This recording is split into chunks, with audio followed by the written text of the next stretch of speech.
Hey, everybody. I want to welcome you to today's webinar. I notice we still have a few people streaming through the virtual door here, but we're going to go get started. Probably got a little better than a half an hour's worth of material, somewhere between 30 and 40 minutes to cover with you folks today. So I'm going to get started, and we'll walk you through today's webinar from Bing Webmaster Tools about crawling basics, making sure that you have your content and that we can actually find it. The search engines can get to it. Before we actually get started, I want to make sure that everyone is hearing us okay. So I am actually running video right now, and this will be recorded. This will be available afterwards for on our Webmaster blog, so you can go ahead and download if you like, or watch this after we post it. And yeah. So if anyone's having a problem, if they can see my mouth moving but they can't hear any audio, please feel free to post up in the live Q&A section, and we will make sure that we do everything we can on our end. Now, I'm going to get started with this, gang, so follow along. First off, I'm going to introduce myself. My name is Dwayne Forrester, and I help run the Bing Webmaster Tools program here at Bing. I am an avid conference speaker, so I speak at all of the major conferences around North America, and I've written a couple of books. First one is How to Make Money with Your Blog. The second one is Turn Clicks into Customers. It's about conversion optimization. If you need me, you can find me easily. I am at Dwayne Forrester on Twitter, so I hide right in plain sight. Easy to get a hold of. And obviously, I encourage folks to read the Bing Webmaster blog as often as possible. We post up there once, possibly twice a week, giving you guys updates and hints and tips, tricks, information that you need to be aware of. I have been an SEO myself for almost 15 years now. I used to run the SEO program at MSN for the US and Americas, so I'm familiar with SEO at large scale. And prior to that, at a small content publisher in Eastern Canada where I used to live, so I know large-scale SEO, small-scale SEO. I do run a series of my own websites, so I do play with these things, and I'm in this every day myself, which is kind of how we ended up growing out the tools that we did for the webmasters here at Bing. That's enough about me, gang. So let's get started here, and we'll go from there. There we go. So today, here's some of the things we're going to cover. We're going to talk to you about sitemaps, about URL submissions, a little bit about rich media. We'll talk a little about down-level experiences, touch something on URL structures and navigation. We'll talk a little bit about robot.txt, and I've got a great example in there of how somebody dropped the ball in a major way. I've got some popularity tips to give to you guys. We'll touch on redirects and canonicalization, and we'll finish up around the end somewhere with the mobile topic that I know is a pretty popular thing with a lot of folks right now. So where do we start? All right. The first thing that I want you guys to kind of focus in on here these are the basic things, okay? And these are really simple steps, all right? First thing you want to do is make sure you're registered with Bing Webmaster Tools. Now, I know you might be thinking, wow, that's a pretty blatant sales message there, you know, go use my tools, that kind of thing. But there's a reason why. When you actually register inside our tools, it kind of plants a seed with Bing. It lets us know that you're here, you're legitimate, you want to share information with us, and that you're open for business. And that's really the beginning of that relationship that solidifies that the crawler should be paying more attention to you. So it's worth going in, registering for the tools. It's also where you're going to control the crawler.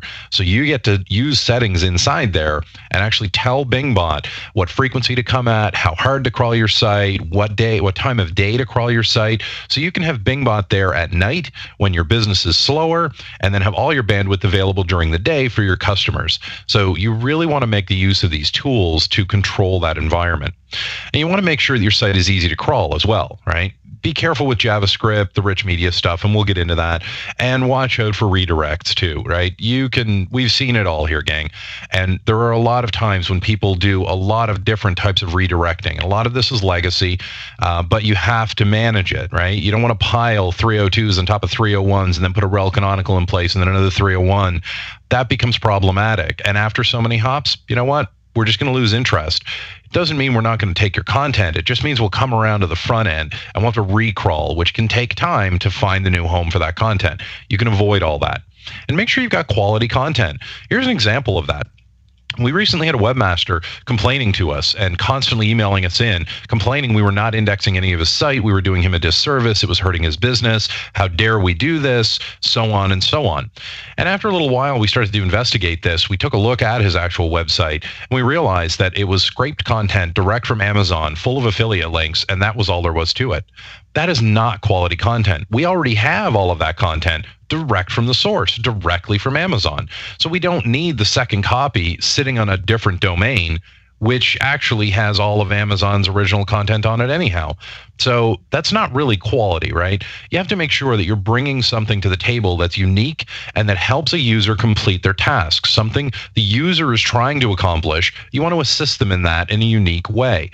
When you have that combination down, that's what's going to help you win in search. So you want to get indexed, make sure you're bringing the good stuff. That will definitely help you along. Now, I'm going to move on to our next topic here. I do see a question here in the Q&A. Let's see. The Bing blog, the Bing Webmaster blog, will actually have the video posted on it for replay. I want to say later this week. It might be early next week, depending on how our formatting and the timing goes to it. And I will also be sharing out a link via Twitter and Facebook and LinkedIn for a slide share with both of the decks on them. So there's plenty of opportunity to catch this stuff after the fact. Now, we're going to talk a little bit about sitemaps here.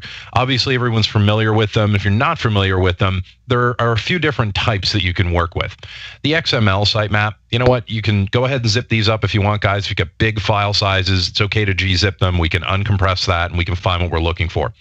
You are limited, though, to about 50,000 entries per XML document, and that's totally cool for most websites. Bigger websites just create sitemap 1, sitemap 2, sitemap 3, and so on.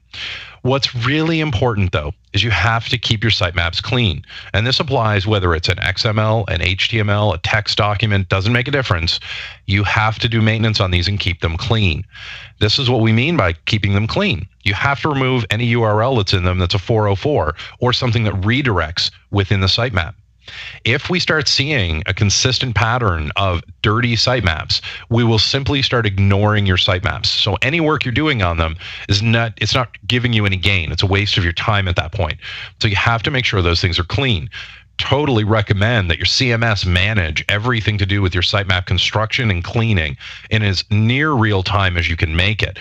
Every 24 hours as an update is going to be totally fine. Obviously, if you can crack the 24-hour barrier and you can get it done in real time, that's going to benefit you as well. But what you don't want to do is go in and clean these up every month or every week, because we will come by your website more frequently than that. And if we see the sitemaps are cluttered with old URLs that give us 404s, we're just going to start ignoring those sitemaps. So, great way to manage this then is to move to an RSS feed.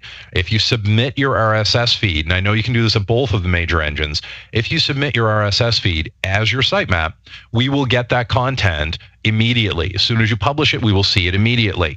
That really helps us with faster indexation, and it really helps you getting your content found faster. So, inside Webmaster Tools, take the step to submit the RSS. If you do not have an RSS with your content on it, talk to your engineering team and get one built out. It is a worthwhile investment of your time.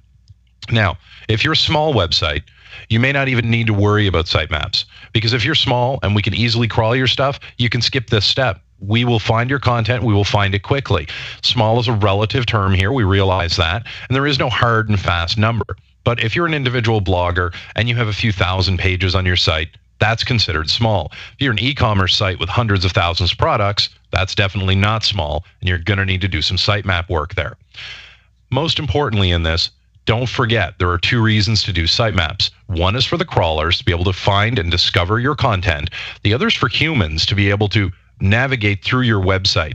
So it always pays to have what's known as an HTML sitemap, something very simple that actual humans will be able to consume on your website. Now, an HTML sitemap does not need to have every single item listed in it. The goal behind it is to help people get deeper into the website and refine what they're looking for in the website in a logical manner. That will help us as well. As we crawl through the website, we will not only find that content through crawling, but we'll also gain an understanding of how you're investing in the user experience. And if we see that your visitors react well to that, they recommend you, they share you socially, they post links to you, they continually come back to you, your traffic continues to grow over time, that makes us more confident in sharing you as a good resource in search results. So make sure you look at both opportunities for sitemaps, whether it's the XML and text or in HTML, and get cracking on those RSS feeds. Submit those things. Those are critical for fast index times. All right, now URL submissions. We've got a great opportunity here, gang. First off, before you go ahead and submit any of your content, it's important you know what's happening when you submit that content. You have to make sure the content is excellent. And again, this is a subjective measure. It's easy for me to sit here and say, you need excellent content. And it's easy for you to say, I produce excellent content. The true measure of whether you produce excellent content is how visitors react to your content. Do they share it?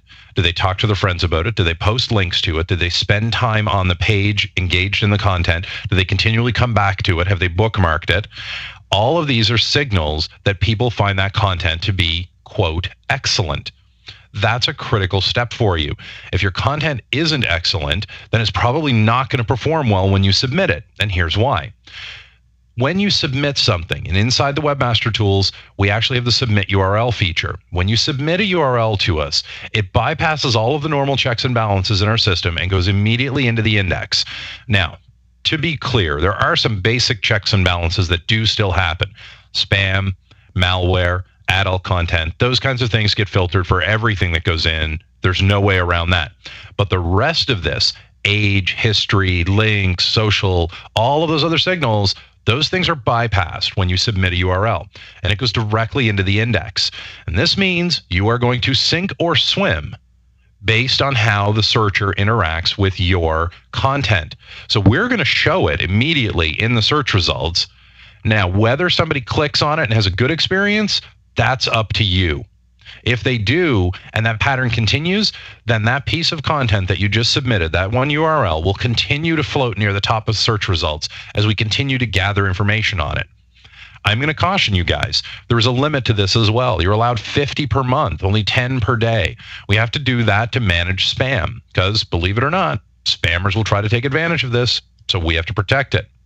Now, if your content fails here, if it goes in and it immediately comes out, you know what? There's not much you can do about that. You don't need to worry about it. It is a signal to you, however, that it might not be as high a quality as you could otherwise attain. What's critical about this is that if you fail in this, if your content goes in through the URL submission and immediately falls back out of this index, you don't need to worry about it, because our normal crawling will pick up that same piece of content and put it back in the index just a few hours, a couple of days later. So this isn't a one chance and you're done. This is a chance for you to leap ahead. And if you miss the mark on that, we're still going to crawl you and index you anyhow. So take the chance, make the leap. There's a safety net there for you. Be careful, though, because with this limit of like 50 of these per month, you have to be careful that you're selecting your best content. So not everything should be selected for input into this. Think logically about, is this piece of content designed to sell a product or a service? Does this piece of content convert well? Have we tested it and we know what verbiage and what page layout actually works well? That's really critical. So I'm going to hop on out of this one, gang. I want to keep us going here so we have some time for Q&A at the end here. I do have a question up here. We have a sitemap at the bottom of each web page. Is a separate HTML sitemap preferable? We have an XML sitemap too. Honestly, Young, you know what? That's fine. I don't know that I'd be putting a whole sitemap at the bottom of every page. That's a bit of overkill, and if everything is listed on every page, it's a bit of a step backwards in terms of usability. So you don't really need to do that. Just a single reference to an HTML sitemap is fine. But ultimately, the way you're going to determine what works best is do some usability testing. Bring people in and have them complete some tasks. Go find this piece of information. Where would you think you would find this content on our website? Those types of questions, when they do usability testing, go a long way to helping you uncover whether you should or shouldn't have something in the place that it's located. So now we'll get back into this, guys. Rich media issues. Now, I know rich media is a lot of fun. There's all kinds of things that are super nice to do with it. But it's really important that you understand something. And this is a little bit of a physiology about human beings. The human eye is very good at detecting movement. That's how we survived, that's how we evolved, and that's how we grew to be who we are today. So use rich media wisely. Use it as a way to draw attention to something on your website. You don't need rich media enabled like Flash and JavaScript and Ajax and all these things to house content. In fact, you shouldn't be housing content inside rich media. Don't bury your links inside there. Servers or crawlers that we have can crawl through rich media, but you don't want to rely on this. If you do something unique and we have a problem getting to it and we can't find that URL, you know what? We're not going to index your content. Your content doesn't get indexed. It doesn't rank. You don't develop traffic from the search engine. It's very simple. The way you make sure you manage this is to have a good download experience. And on the next slide, we'll get to what that is. But it's important to know that when the crawlers show up, they show up without rich media turned on. So we show up, we can't process JavaScript, we can't crawl through Flash, we don't see things the same way you do on the website. We need that down-level experience to uncover the URLs and the actual content of the page. You want to be sure that you have that option available. Again, make sure you avoid things like Flash-based websites where there's a single URL.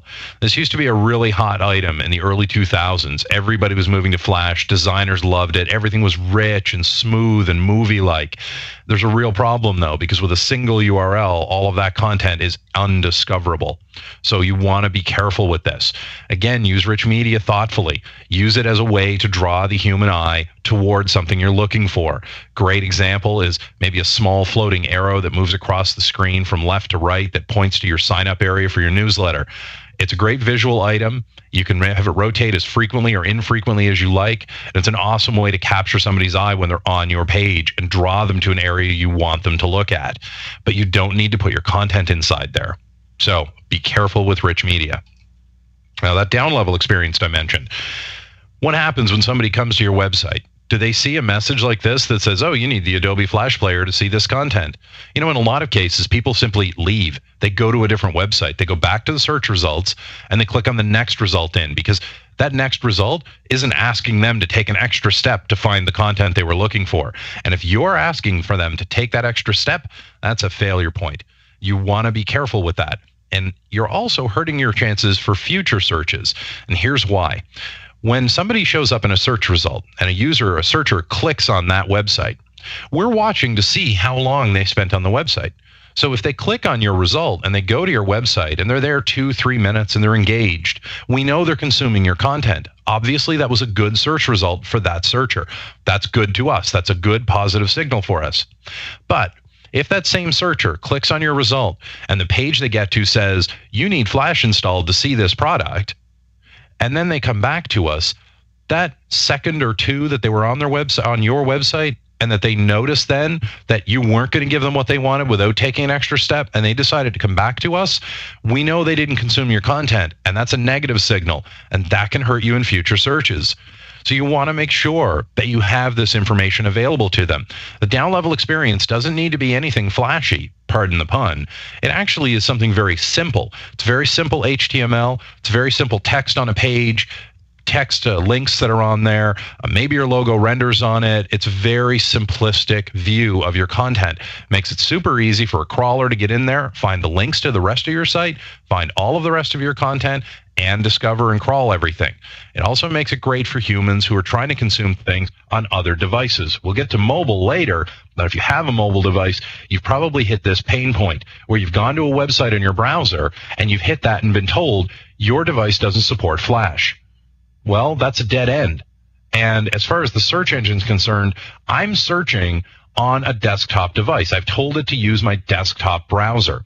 So if I'm searching in desktop mode, then all of that information that I just explained to you about that time on site, that comes into play. And you can avoid that by crafting a good down-level experience. Really important to look at that.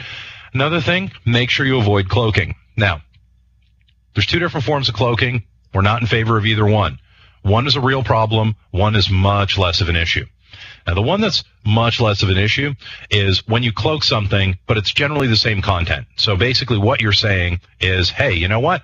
I actually am showing you, search engine, this piece of content because it's easier to show you this version than it is to show you my rich media version. But the reality is that's still cloaking. You want to be very careful with that. Cloaking all comes down to intent. And if we think that your intent is reasonable, it's not going to be a problem. If, on the other hand, you use cloaking and you decide to show different content to a human than what a search engine sees, you're going to have problems. In fact, you might even get the boot. This happened to BMW about 4 years ago.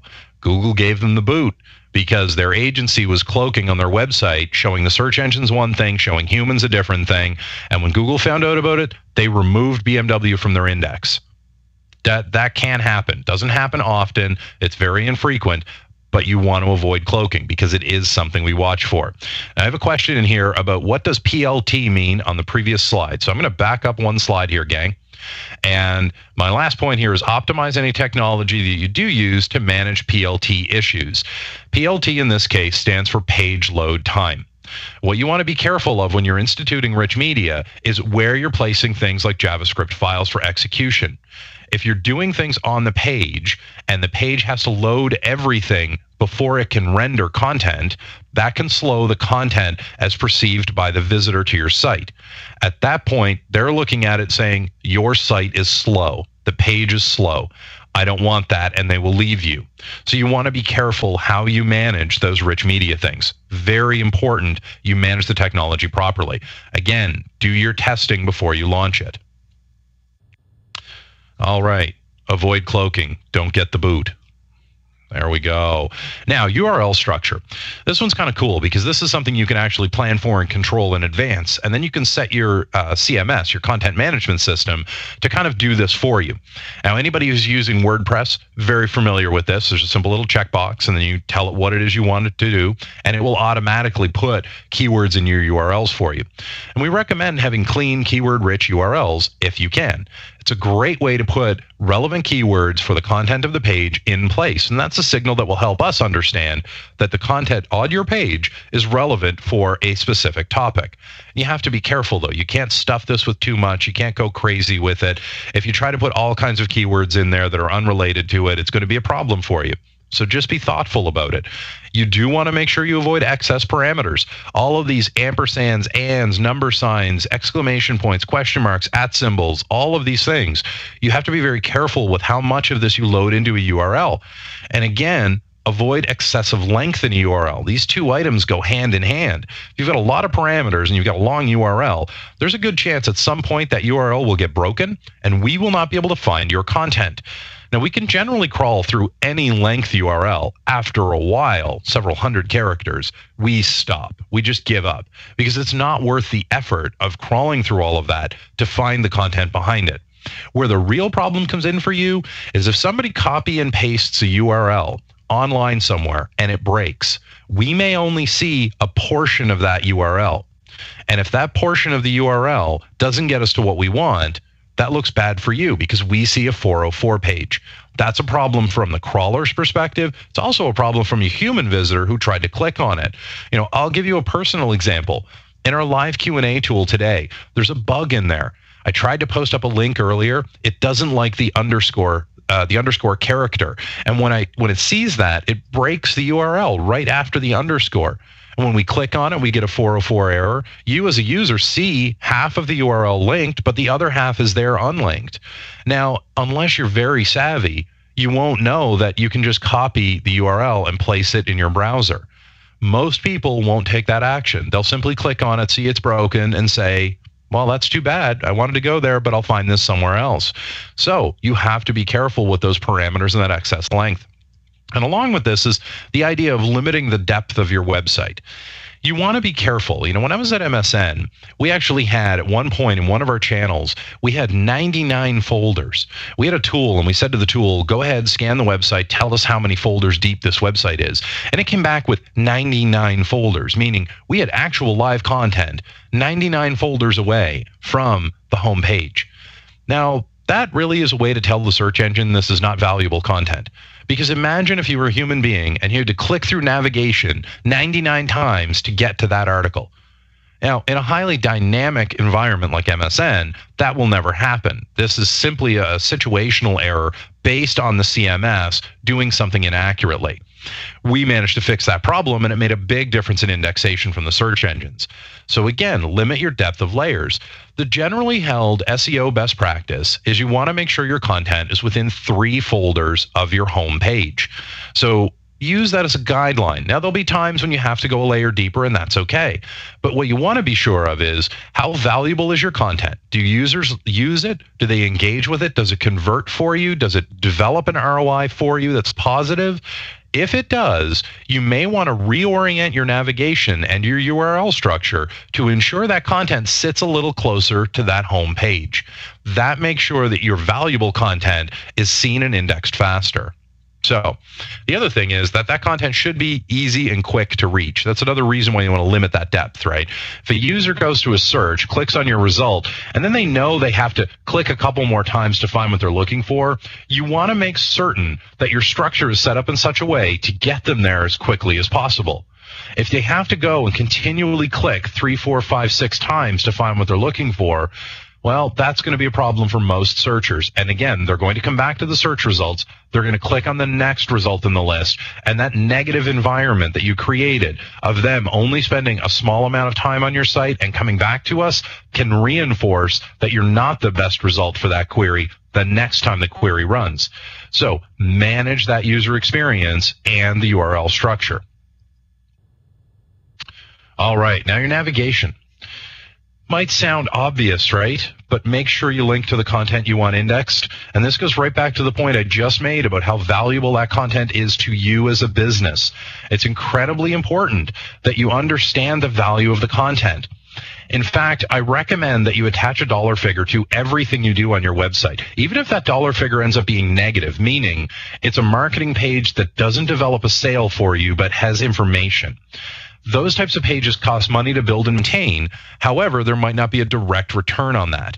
If it does lead to something like a newsletter sign up or an email sign up, which then can further lead to a sales situation, then it does have a positive ROI. So you have to think very broadly when you define, okay, how do I put value on this page? And I can assure you, I've been doing this 15 years. Every single page on your website can be assigned a dollar value. When you have that and you've got dollar values assigned to it, create a report, pivot that report based on the dollar amount, and you'll understand in terms of dollars and cents where the value of your website is. And this is fantastic for sites that are selling products or services, fantastic for sites that have an email or newsletter sign up.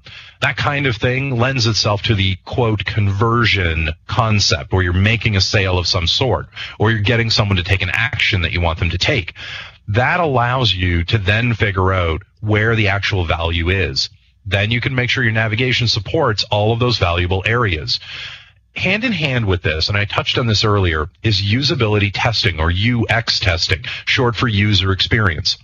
You want to make sure that you understand what works well for your visitors. Again, I'm going to use a very personal example here.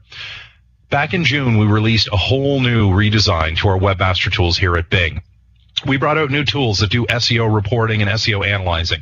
We brought back the Yahoo Site Explorer as Link Explorer in there so you can do link analysis on competing websites. We brought out all kinds of new reports and data. And along the way, we actually started doing usability testing. And the reason was when we actually talked to actual webmasters and said to them, look, how would you do this item? We were a little surprised when the people we talked to came back and they all had a different answer. And we thought, well, but we called it this, and this is what it's called in the industry. How come you don't know that? That spurred us to do formal usability testing. We hired a company. We had them bring in individuals who were webmasters or people who owned their own websites. We had them go through a series of tasks where we would ask them to find information or do something in the tools. We actually gave them mock-ups of these tools and said, here's the current situation. How would you complete this work? Now, if we gave you these options, which ones would you select to go complete that work? And we were amazed to see how much we were off base.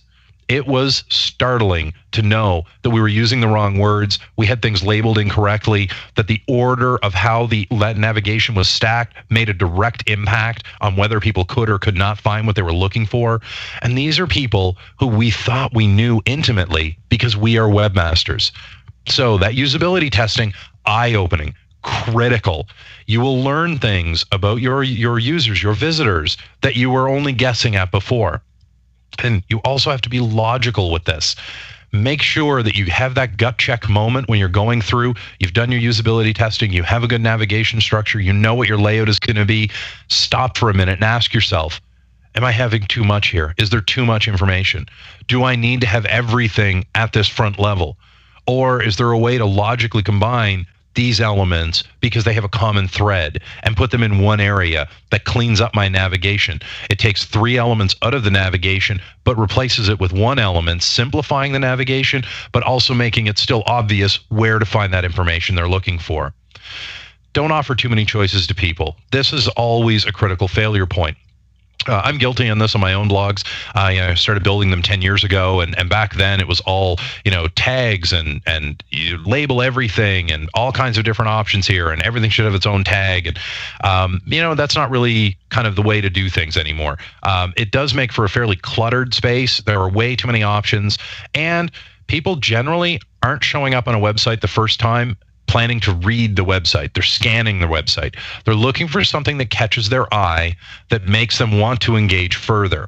And if you miss that important point, and you think they're going to sit there and read everything, then you're going to be sadly mistaken. Because what will happen is all of these navigational elements that are stacked all the way down the side of your page that make you scroll all the way down 2-3 times, no one's reading those.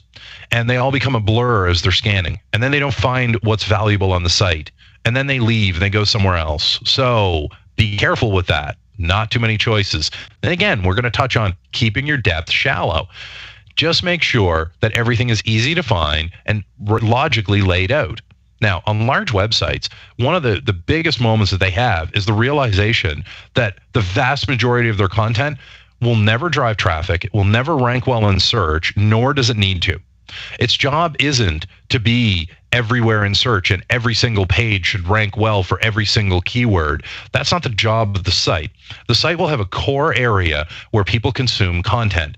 Your usability and navigation should lead people from those core experiences deeper into your content. Your user experience will want to make them engage. They will say, I had a great experience here. I expect more of that over here. And they will self-identify by going into different areas of your site. You can use that information when you look through your analytics to now start understanding deeper insights about those visitors. Do we have a subset of visitors that consistently come back, that go to one area, one really deep niche area of your website? Now, should you offer a newsletter for those people? Is there a way to target that smaller subset of people with a very specific offer that will make them convert? I guarantee you there is, but you have to go watch for them. All right, gang. I'm going to keep us moving on here so we can stay on time for you. Now, robot.txt. This one's really important, okay? I recently sat down with a bunch of websites. I was on the East Coast doing a series of meetings, and I sat down with, I think about 25 or 30 websites.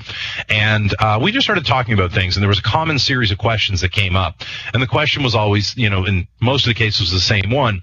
Hey, Dwayne, the other search engine has us completely indexed, and Bing doesn't really have that much of our site indexed. Why is that? And I went in and I took a look at the robot.txt file. And this file's job, as many of you know, is to control what the crawler, what BingBot does when it comes to your website. So this crawler is listening to this file. It's reading the file and taking directions from it. And in 50% of the instances that I examined on those websites, 50% of those websites were blocking all crawlers. That was startling to them. A couple of things that were learned from this. One, their engineering team didn't know how to use robot.txt properly. Two, the management team weren't aware of what the engineering team were doing. Three, Bing was honoring the robot.txt and not crawling the website. Four, Google was not honoring robot.txt and continuing to crawl the website. Five, in two instances, those businesses actually had personally identifiable information housed on their servers, which we then found in Google's index. So, major fail point for that website. In fact, it could be a legal issue for the website. In Google's defense, they weren't specifically looking for this. It was just available on the server, and they took it. As a website owner, as a webmaster, it's your responsibility to ensure the content that you want indexed is found and the content that you do not want indexed is managed properly. Robot.txt can help, but unless you know what you're doing with this, don't use the file. It's a very powerful file. Now, small website can generally get away without using robot.txts. We will just crawl the website. We will find everything. Larger websites, please use this tool, but again, be careful. There is there's an item you can list inside your robot.txt file, and it's called the crawl delay. You want to be careful with this one. We recently had a situation where a popular website had a crawl delay of about 3 minutes in there, which meant that our crawler was allowed to ask them once every 3 minutes for one piece of content. Now, these guys had millions of pieces of content on their website, and they complained to us that we weren't indexing everything. Well, it's no wonder, because when you do the simple math on it, there are not enough hours in a day for us to find all of their content. And the pace at which they produce new content is way ahead of our ability to actually crawl the content. So, series of conversations back and forth with them. They've taken that off. They put their crawl delay to 0. They've managed so that we can come in and crawl everything. Now they're ranking better. They're indexing better. They have more pages in our actual index. They're getting more traffic from us. Conversions are up. It's all very simple. If we can't index it, or if we can't crawl it, we can't index it. Very straightforward. As I mentioned earlier, you can actually use the robots, you can control the robot from inside Webmaster Tools. There's a great area in there, a little drag and drop graph where you literally create the profile you want us to follow and hit save. And you can tell us to stay away during the middle of the day when your visitors are on your website, come back in the middle of the night when there's nobody there. That'll help you manage bandwidth. So if you have a sale going on, things are really popular, you don't need us in there taking more bandwidth from your visitors. You want your visitors in there shopping, and you want all of that available to them so they have a great experience. So you can use those tools for that. So again, be careful with robot.txt. Make sure you know what you're doing with it and check it frequently, guys.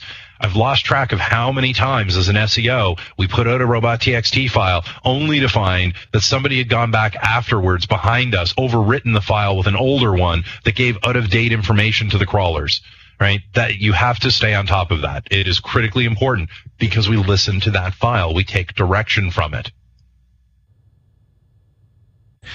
Now, this is another important point here, right? Popularity as a driver.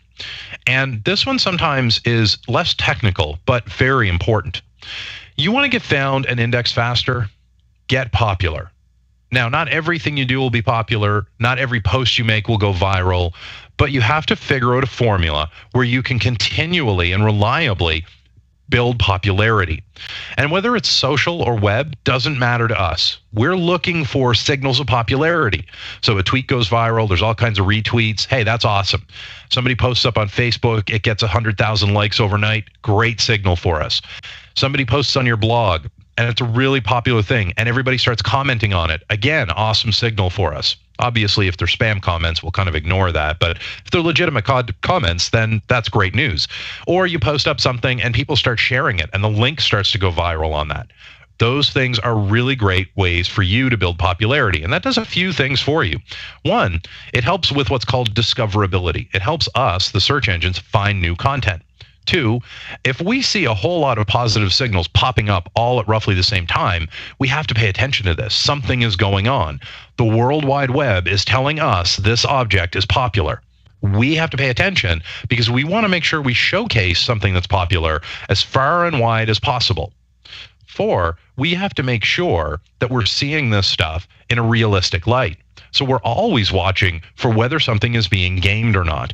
So when something does appear to be popular, we want to see a bunch of different signals, because in today's world, people don't just share by dropping a link from blog to blog. Sure, that happens, and they'll drop them in community forums and so on.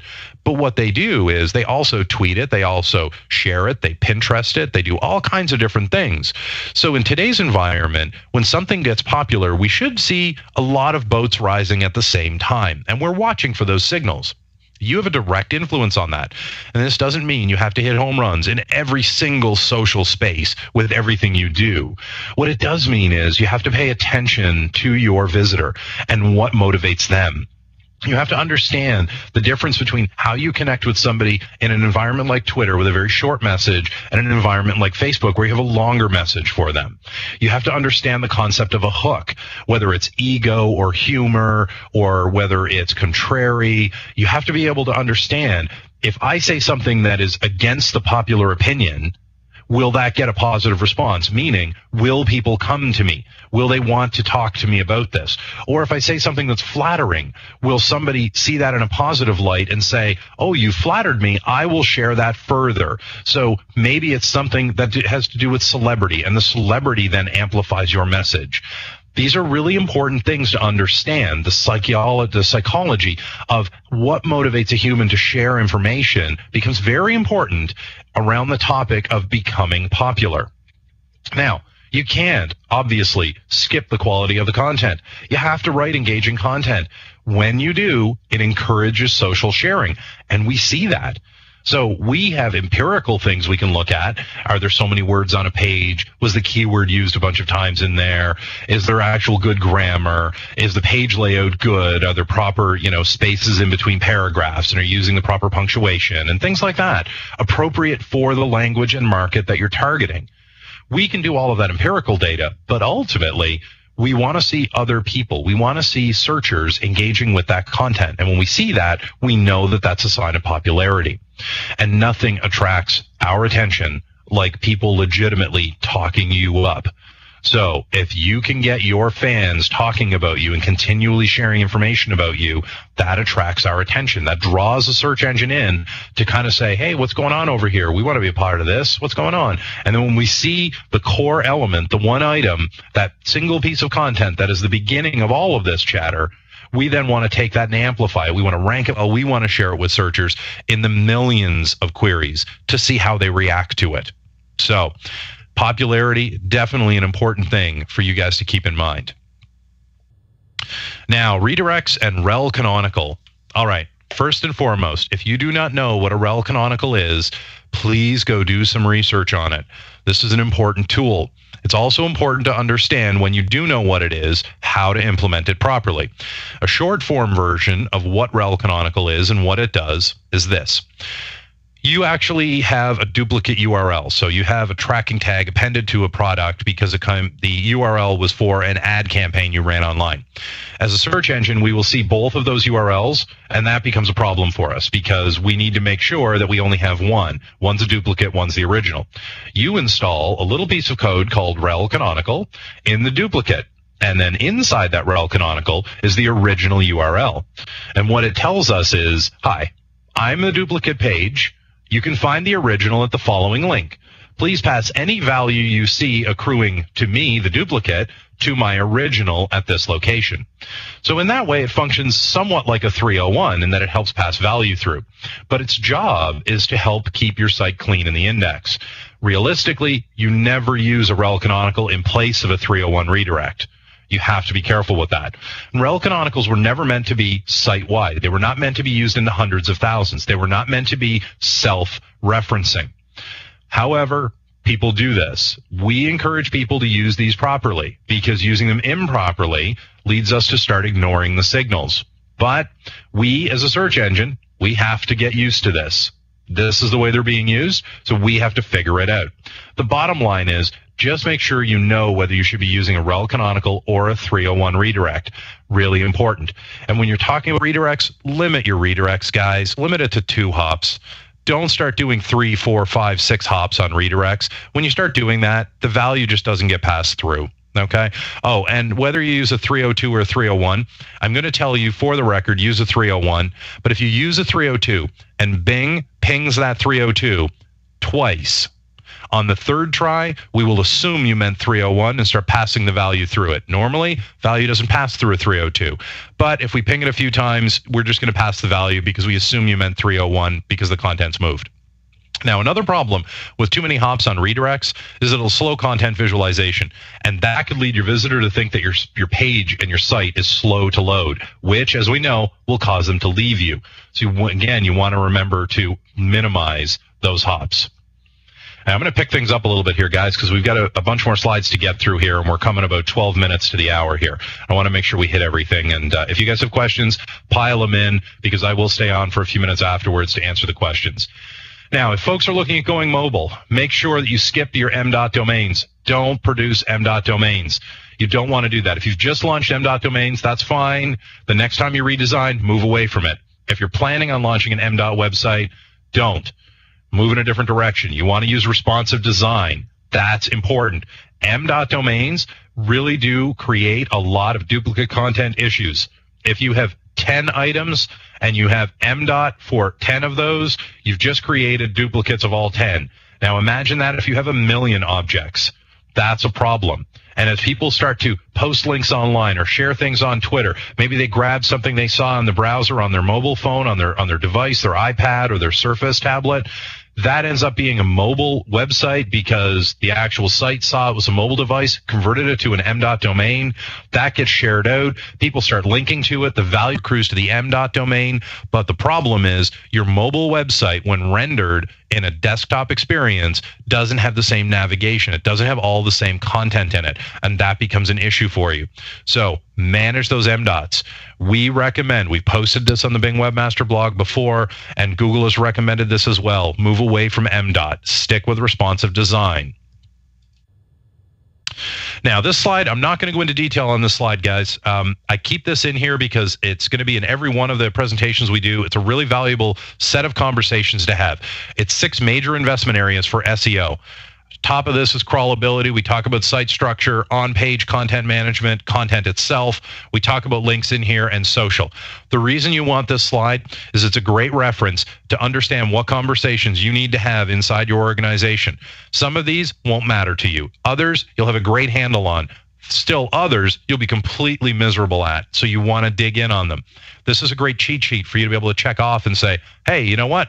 How are we doing with our robot.txt file? Do we have a regular maintenance schedule? Do we consistently go in and update that file? Do we keep it clean? Is someone responsible for making sure every time we refresh our build online that the robot.txt is current? Those are conversations that you need to have, and this is a great opportunity to look through all the different conversations that you want to be having internally. Now, from here, I'm going to go into a little more detail on actual Webmaster Tools themselves and some tools that you guys probably want to make sure you're using. First and foremost, you're going to see a couple of lists here, and these lists generally list out similar things between Google and Bing. The items that are coming up in orange on the right-hand side are tools that Bing fields for you that don't exist anywhere else. You can get an organic keyword research tool from us. Awesome tool. It'll let you go back and do keyword research up to 6 months historical. So you can really get a sign of trending on keywords in there. And because it's organic, it picks up all queries, not just the ones that had paid ads purchased on them like the current crop of tools do. We have rank stats, very deep rank stats. We have index stats. You can go in and understand what keyword somebody came to your website on, what position you were ranked in when they clicked on you and when you were shown in there. And you'll see the variances in those. Index tracker. That's a great way to understand how your website looks inside Bing's index. It looks like a filing system on a computer. You just simply click deeper at each level. It's also a great way to understand how many levels deep your content is. And if you start seeing 4, 5, 6 folders in there, you know that we're finding content really far away from your home page. Canonical alerts are in here as well if something's wrong, you know. Oh, David asked a question here. So we should never have rel canonical referencing itself.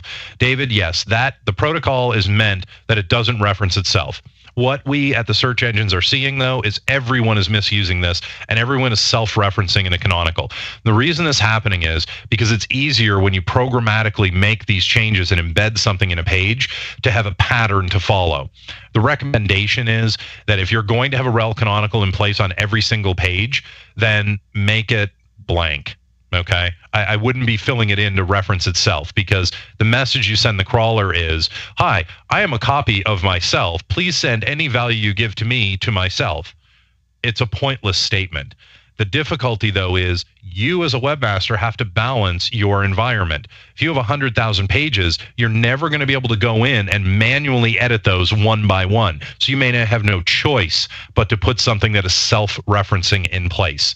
So the recommendation is avoid self-reference. However, if the reality of your world states you have to do self-reference, we'll figure it out. So what I'm going to do here, gang, is continue to go through, but I'm going to move through the slides from here. I'll actually show you the SEO reports, the analyzer, and the link explorer. That'll a little more visualization on those can help you understand what we're really talking about here. This is the keyword research tool I mentioned. So fill in your stuff, tell you want to last 30 days, 60 days, or select your own time range, whatever you like, and then we'll bring back that data for you. Fetches BingBot. This is a cool tool.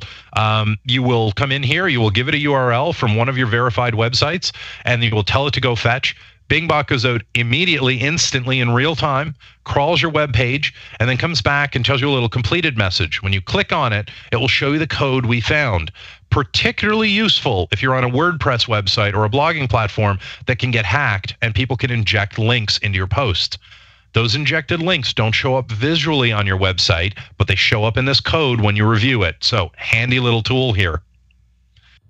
Link Explorer. If you've ever been familiar with Yahoo Site Explorer, that was an awesome tool that enabled you to actually put in anybody's URL, anybody's domain or URL, and then discover what keywords they were using for anchor text and what links were pointed at it.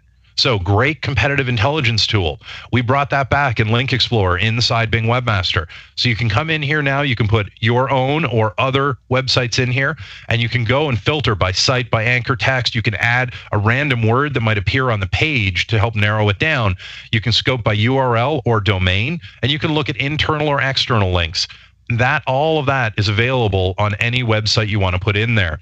Now, if you're looking for links about you, inside the reports and data section in your Webmaster Tools account is an area specific about the links pointed at your domain that Bing is aware of. That will give you greater detail on links pointed at you than this Link Explorer tool will. So use the both of them to get a true view of where you're at.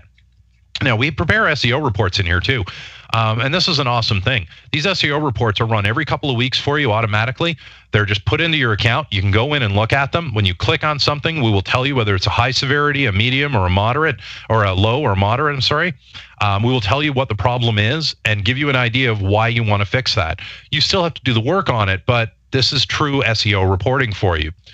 And if you actually are launching something new and you put up a new section, for example, you can stick that verified URL inside the SEO Analyzer, separate tool from SEO reports. SEO Analyzer is real-time, online, instant feedback. Put the URL in, hit analyze, and we will go through and give it a quick scan for you. And this is what you'll see. You'll see an area called SEO suggestions, red, blue, yellow, whether it's high severity, moderate, or low. We'll give you an idea what the problem is, just talking about it. And you'll see these little red circles appear over the visualization of your page. Now, if you actually were to hover over one of these areas, we'll say, okay, in this case, there are 8 issues. There are multiple H1 tags on a page. Great. Okay, that's a problem. And all of those red dots you're seeing overlaid on top of that screen are the issues. Those are each individual of those H1 tags that are saying, or that we're saying are a problem. Now, in this case, I know this is a personal website of mine. It's a WordPress blog, and WordPress uses H1 as a style element. So I know that this H1 is in a number of different locations, and I'm not worried about it because I also know that the search engine will look at the first instance of the H1 and say, okay, well, we'll use that for figuring out your relevancy, and we'll assume the rest of your H1s are for design and look and feel. So it's not really a problem, right? But if you're trying to put too many messages in there, it can start to be an issue for you. Now, when you expand one of these little red circles, you see what the code looks like, what the recommend action is, and the SEO explanation. Now, guys, as we wrap this stuff up, I'm not going to go through everything in the wrap-up list here. You guys can take a look at that. I do want to cover some basic things. In about a week from now, we're going to have the video posted on the Webmaster Tools blog. So you'll be able to come and take a look at the video, watch this again. All of the audio will still be there with that.